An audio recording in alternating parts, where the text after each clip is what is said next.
What's up, YouTube? This is a parts car. I know on your camera it looks like a really nice Cobalt SS. It's not. See, Cobalt SS's have this nice piece of plastic ground effect on the bottom that covers all the rust that these cars have. Because Cobalts completely rot out in the rocker panels. Unfortunately, the rear suspension mounts are just inside the rocker panel. So structurally, you're going to see the panel back there is buckling a little because it collapsed when the bottom of the car collapsed when the lift went to where it's supposed to lift the car up. It just fell in because underneath the car is just a rusty mess. I mean, the brakes are all rusty. This car sat for like a really, really long time in like a wet driveway in the shade under trees. It's like we knew where this car was back when 5 years ago when I built my car. We knew where this car was sitting, and we kind of kept dibs on it for a long time until my uncle finally picked it up, and I think he wound up paying like $250 for it or something. It's a 2.4 NA car, SS. We did get it running, and it actually runs pretty good. But yeah, it sat for a long, long, long time and didn't move. So the underside is completely rotted out. All the suspension stuff, everything's just rusty, nasty, gross. It's an automatic car, so we don't want any of that junk. Yeah, it's not as nice as it looks on camera. Not even close. And the inside is like, it's like watching the TV show Hoarders. The inside is disgusting. Like, it's probably the worst one I've ever seen. It's gross. Gross, gross, really bad. So, the motor's coming out. My uncle wants the motor for his collection of 2.4s. And I'm going to steal most of the body panels off it for my car. This fender, I don't know if I'm doing door skins on my car or not, but the fender, the rear quarter panels, and the rear bumper cover are all coming off for my car. As you can see, I already took the hood off. I did that before I started the camera recording. Sorry. But yeah, that's off. And I think I'm going to start by taking all this crap off the front bumper so we can get to what we got to get to take the motor out. And I'm going to show you how we do that. The quickest way we figured out how to do it. And it is not the cleanest way, it's the quickest way. So this harness, the 3-plug ECM, we don't use that stuff. So I may or may not be nice about taking it off. Maybe, maybe not. But basically what I'm going to do is I'm going to rip the headlights out, I'm going to pull the front bumper cover off, pull the radiator and stuff out, and I'm literally going to take my Sawzall and hack the core support right out of this thing. And I'm going to go underneath my grinder and I'm going to cut the axles off.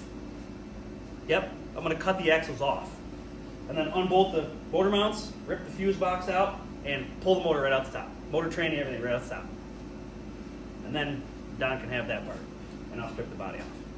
I'll strip some of the body off probably before I get to the motor part because they can get this fender out of the way and stuff while I'm messing around there. But that's what we're doing. Stay tuned.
All right, so as you can see, we got the quarter panels off.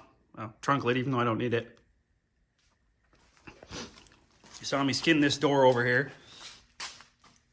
Front fender, bumper cover, rear bumper cover, everything's off here.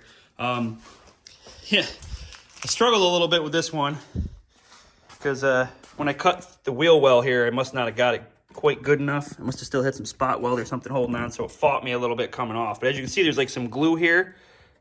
So, I mean, the time lapse was going pretty fast, but I had the heat gun and I warmed up that glue to try to peel that off of there. But I run 5-star side skirts, so I don't need to go all the way under the rocker. I just nip it off right there because the side skirt will cover it. And then around here, I just stay nice and close to the edge. You just take the quarter panel off. Now, on your race car, you're going to want to leave a lip to rivet the new quarter panel to. So don't cut it tight because you won't have anything to hook the new panel to. So I'll go over and show you my car. There's a lip on here. I left, an inch or so of material to rivet the new panel to. But I mean, you can see there's glue up here that holds it on. So I cut around the outside, like the top first, and then do the wheel well because the wheel well is really hard on cutting wheels. So you can make it around the outside pretty quick, pretty easy. And then when you get to the wheel well, it's kind of a pain in the butt to cut inside of there, and you got to stay close to the edge. As you said, like I said, I had a little hard time there in the front. Yeah, it chews up the wheel pretty good inside the wheel well. So the cutting wheel on the grinder. So you want to do the outside, then the wheel well. As you can see, I struggled and dented my brand new quarter panel. So I'm going to have to get the body hammer and dolly out and try to clean that up. That kind of pissed me off a little bit because the whole point was because my wheel wells were all banged up. And then on this one, I'm going to have to get the dolly out because I kind of dinged it and bent it up a little bit here around the gas door, but you can't see it too good in the time lapse. I cut inside the gas door here. The passenger side, the side of the gas door is the harder side to get off. Same thing, cut around the outside, crossed, but right here, it's glued all the way around where the filler neck is. So even after you cut here and you cut all the way around, you really got to take your heat gun and warm this up really good to get it to release the quarter panel and let it go. You kind of see me in the video and the time lapse sticking the pry bar and stuff in there trying to pop all the glue free and stuff. But if you take your time, I was a little impatient, and that's why I have damaged panels now that I have to fix. But if you take your time, you can get these off clean without any damage at all. Strip them right off, and then here we'll walk over to my car. I don't have that quarter panel cut off in my car yet, but I have the other one cut off. Oh, I gotta walk all the way over there. Door panels and whatnot. So as you can see over here on this side, on that quarter panel, I cut it off way up here. Here we left an inch. You can see where I had one riveted on here before. Same thing here. I left like an inch going down to rivet and it's like that all the way around to rivet the panel. So even around the gas door, there's some of the old quarter panel there to rivet the new quarter panel too. And if you get it around the gas door nice and tight, I can still open my gas door and stuff. I had already done this side once, so that's why it's already cut out. I got to do the other side. The other side hadn't been done before. But as you can see, there's the door panel we cut off. There's the fender we took off.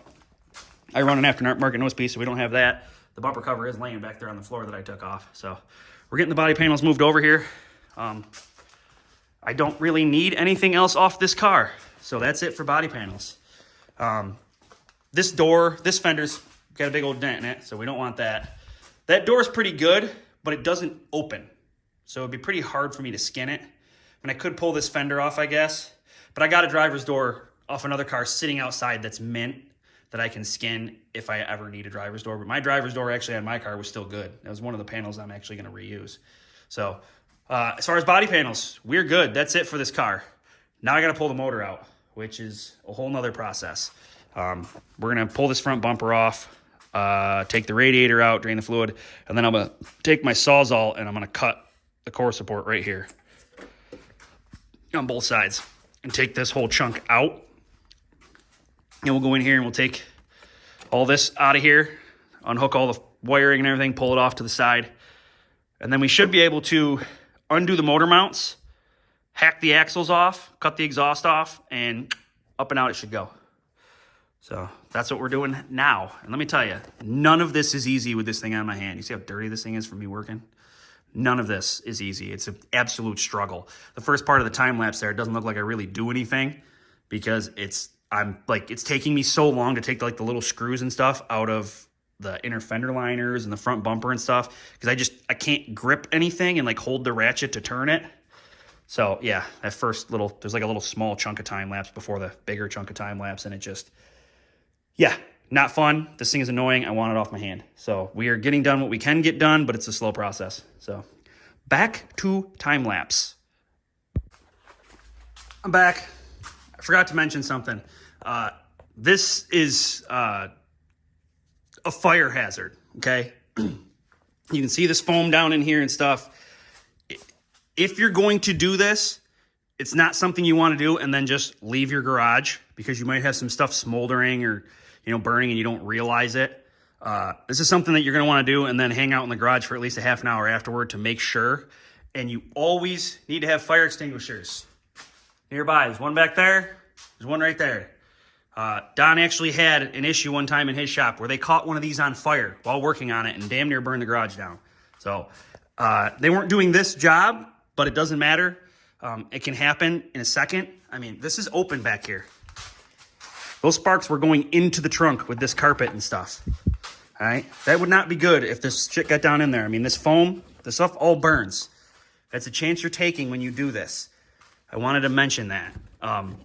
Don't do this and then walk out of your garage, because this stuff could sit here and smolder for hours and then catch on fire. So this is something you want to do. Say you're going to be in the garage all day. You want to do this in the morning. Or if you're going to push this car right out of the garage when you're done, the parts car, then, do that. But this isn't something you want to do in your shop and then leave it. There is a lot of opportunity for fire here. These cars, parts cars usually have a full interior in them. They're not race cars. There's a lot of stuff that can catch on fire. So just a little warning.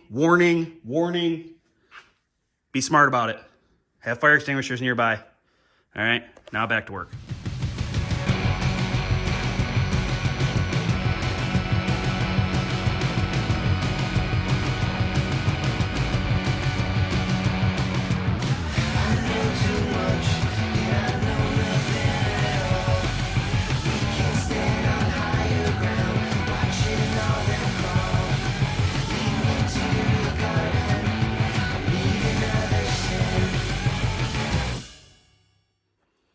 Boom! Just like that. A couple things to note. There at the end, you saw me struggle for a second. It's because I forgot to unhook the fuel line. Why did I leave the fuel line for last? Now, this car, I don't know if the fuel pump was bad or not. There was no fuel in there, but usually you unhook that, fuel goes everywhere. I was cutting axles. I was cutting front core supports. I left that hooked up till last because I didn't want fuel and gas fumes in the area while I was making sparks. The reason I left that fuel line for last. You can see I cut the brake lines when I hacked this. It kind of just happened. A lot of times I would normally just unbolt that and kind of bend it up out of the way so not to get brake fluid all over the floor, but I had already hacked them, so I just finished hacking them off and got that out of the way. This transmission mount has to come out so that you can come up. So once you unhook all the other mounts, the motor falls down just far enough so that you can wiggle that mount out of there. I threw it over here someplace. No, it's right there. And get this out of the chassis. This one over here, obviously you take the 218 mils. That one comes up out of the way. And then you just got these two bottom ones and it comes out. Now, if this was a 5-speed car, it would have taken me a little bit longer, because if it was a 5-speed car, I'd be keeping the transmission and the axles. Factory axles are stronger than aftermarket. Factory 5-speed axles are better than aftermarket axles. So if you have a 5-speed car, don't go throwing the axles out because they're all rusty. Doesn't matter if they're rusty. They are stronger than aftermarket axles. So if we take a 5-speed car apart, we keep the axles. We take the axles out, we put them in our pile for spares. So yeah, if it was a 5-speed car, it would have taken me a little bit longer because I'd be keeping the transmission and the axles and stuff. In order to do that, I would have had to take all the suspension and stuff apart to get the axles out. This car, don't care, automatic, not keeping any of that stuff. So you saw me take the grinder and hack the axles off and then pop the inside pieces of the shaft out of the way because they won't clear coming up out. So you got to pop those out of the way. But as you can see, once those are out of the way and all the wiring and all the crap is out of the way, that thing comes up out of there pretty easy. You just cut the core support, boop, right out the front. There it is. The transmission will come off, but Don can do that. I got it out for him. So that's it, man. Ladies and gents, motor's out. We skinned the body off of it. This one can go to the scrap yard. We got body panels over here. Next step, we move over to here. We start putting the body back on this car. Yes. So this is a quick video. Most of it was time lapse, but that's okay. gets the point across. That's it for this episode. Woo! Keep it creative and happy building.